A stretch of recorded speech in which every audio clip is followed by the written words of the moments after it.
ตอนเช้าของวันที่9กรกฎาคม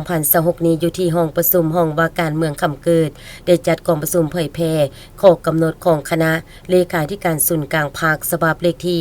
03ทับคลสพลงวันที่20เมษายน2026และกองประชุมสุขยูเวียกงานสามสร้างประจำปี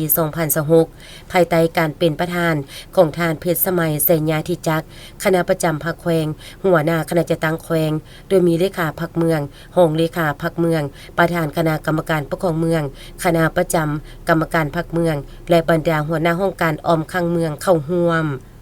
ข้อกำหนดของคณะเลขาธิการศูนย์กลางภาคฉบับเลขที่03ทับคลสพ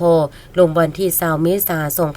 2026ว่าโดยแผนวิธีเฮ็ดเวียกและการพบพันระหว่างเลขาคณะบริหารงานพรรคเมืองกับประธานคณะกรรมการปกครองเมืองและรายงานสภาพการเคลื่อนไหวเวียกงานสามสร้างในระยะต้นปี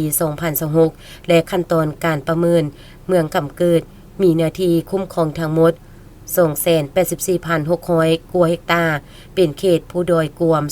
2/3ของเนื้อที่ทั้งหมดประกอบมี62บ้านมี4ตาแสงมี 13,400 กว่าครอบครัวมีพลเมืองทั้งหมด 80,100 กว่าคนหญิง 39,500 กว่าคนในนั้นเผ่าไต่กวม35กว่าสันห้อยเผ่าลาวกวม28กว่าสันห้อยเผ่ามงกวม27กว่าสันห้อยเผ่าภูไทยกวม12กว่าสันห้อยเผ่ากึมมูกวม2กว่าสันห้อยเผ่าแซกกวม1กว่าสันห้อยและเผ่าอื่นๆกวม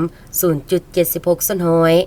การประเมินมาตรฐานสร้างเมืองเป็นหัวหน่วยเข้มแข็งรอบด้านตาม5ด้าน47ตัวสิบอกประจำปี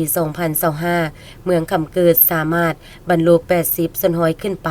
มี4ด้านบ่บรรลุ1ด้านคือด้าน2ด้านการปกครองและคุ้มครองบริหารการประเมินมาตรฐานสร้างบ้านเป็นหัวหน่วยพัฒนาตาม4ด้าน30ตัวสิบอกบ้านที่บรรลุ4ด้านแต่ละด้านกว่า80สันห้อยขึ้นไปประจำปี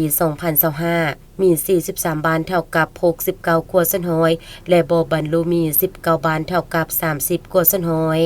จากนั้นก็ได้ขึ้นผ่านแจ้งการฉบับเลขที่757ทับคจสพลงมาที่28เมษายน2026เกี่ยวกับการจะตั้งปฏิบัติเวียกงานสามสร้างในเงื่อนไขใหม่และร่วมกันปรึกษาลือเพื่อแก้ไขข้อคงค้างและสอบหาวิธีแก้ไขเพื่อให้เวียกงานดังกล่าวบรรลุตามคาดหมายที่วางไว้